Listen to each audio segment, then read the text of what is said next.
はるかのザリアルジャパニーズポッドキャスト。は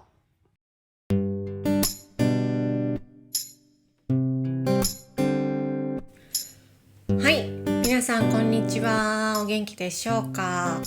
はーい。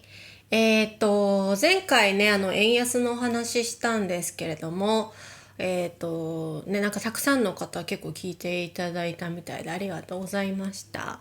はい。その時にはまだ発表がなかったんですけれども、6月からどうやら観光客が入れるようになるようで、1日2万人を目安に、海外からの観光客、海外から日本に来たい人をね、入れるらしいです。いろいろなね、なんかお話があるので、本当に6月にならないとわかんないんですけど、どうやら入れるらしい。しかも、結構、なんていうの、ルールが厳しくない。ワクチン打ってたら大体多分ほとんどの人が入れるんじゃないかという状況らしいです。はい。これは6月になってからまた新しい情報を皆さんにシェアしたいと思います。はい。でね、今回変わってるのは、入国の話だけではなくて、日本のマスクのルールも最近変わったんですよね。はい。皆さんの国では、特に欧米諸国ではもうとっくにね、マスクなんかしてないんですけどっていうところがあると思います。特に外ではしてないとかね。でも日本では実はまだね、本当に全てのところでマスクをしてるですよね。本当に、外でも中でも、例えば運動してるとき、ジムとか、私ヨガ行ってるんですけど、ホットヨガだよ。ホットヨガなんだけどマスクしてるのみんな。やばくない？すごいよね。と思う、逆に。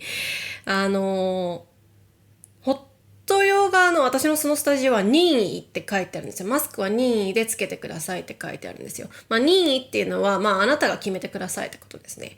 で私は結構苦しいから、マスク外してるんですけど、みんなマスクしてて、なんか苦しくないのかなみんなって思うんですけど、もちろんね、私は家で仕事してるけど、多分他の皆さんは会社で働いてたり、外で働いてる方もいると思うので、まだまだコロナというのがやっぱり怖いのでね、マスクをしてるっていうのはわかるんですけれども、でもルールが変わりました。どんな風に変わったかというと、主に外で過ごす場合はマスクは必要がないというルールになりました。はい。細かいルールもあるんですけど、外だと、自転車に乗ってる時とか、運動する時とか、通勤通学の時とかも、マスクはいりません。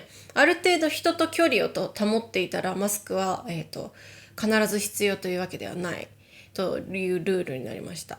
なんかね、よくわかんないんだよね。なんか2メートル離れてて、会話がなかったらマスクがいらない。2メートル離れてて少し会話があってもマスクはいらない。でもすごく近くてたくさん会話をしてるとマスクをしなきゃいけないみたいな。よくわからないんですよね、ちょっとね。そもそも2メートル離れて会話しなくねって話なんですけど、おーいみたいな。元気かーいみたいなね。そんな話し方する人いないと思うんですけれども。問題は室内ですね。室内は、2メートル離れてる場合はマスクしなくてもいいらしいです。で、2メートル離れてても会話がある場合はマスクしなければならないらしいです。はい。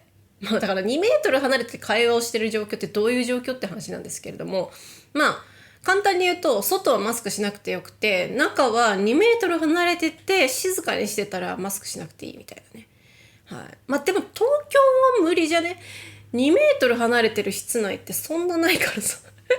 東京は2メートルだって人と離れてる場所ってあんまりないじゃん。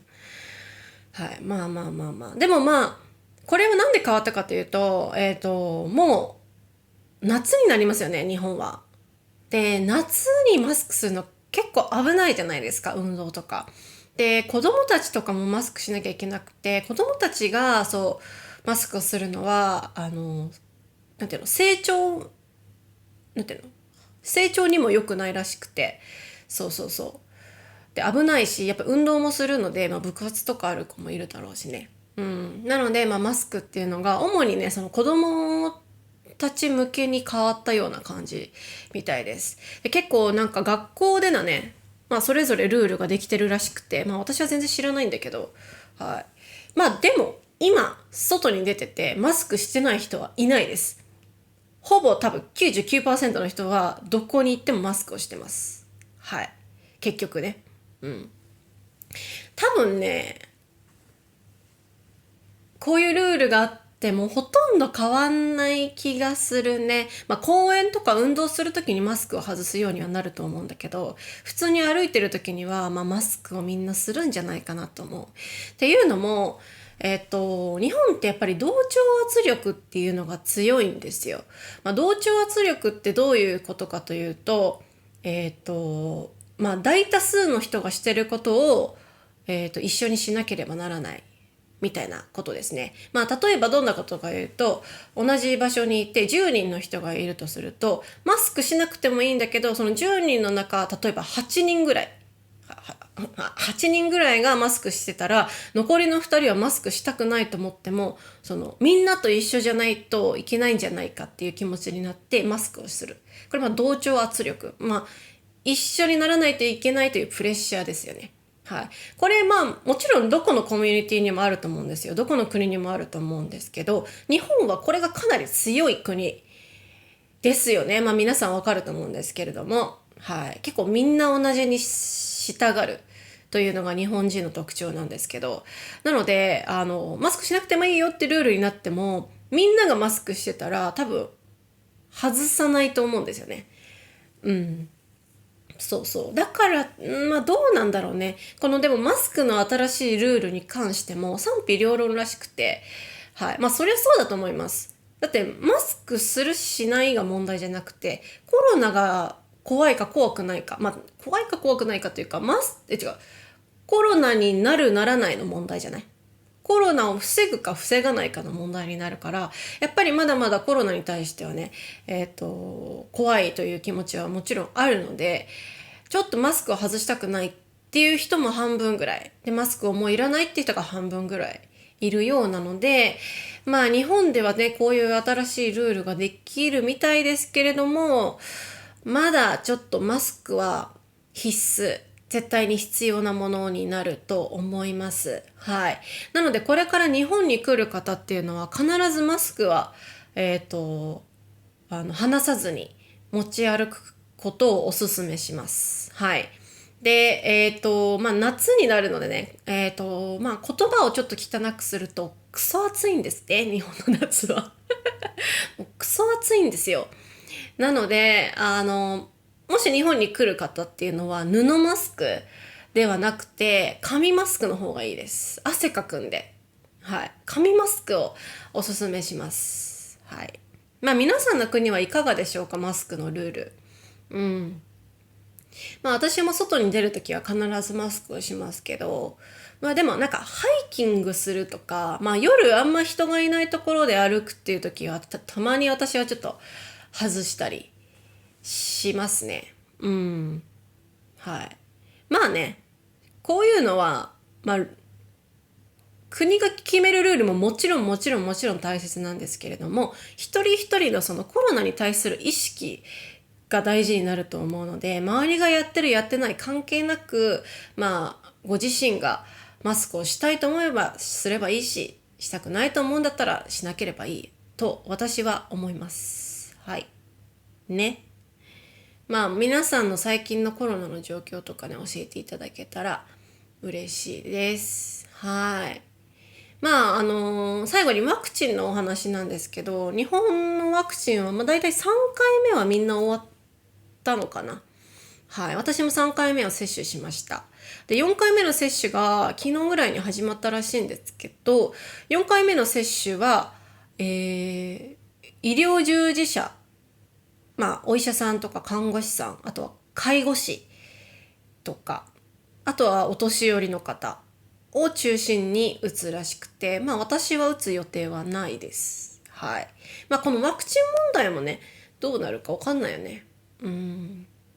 他の国では4回目打ちましたって人もいたので、はい。どうなることやら。という感じですね。今後のコロナ。はい。まあそんな感じで今日は、最近の日本のコロナ事情、新しいマスクのルールのお話でした。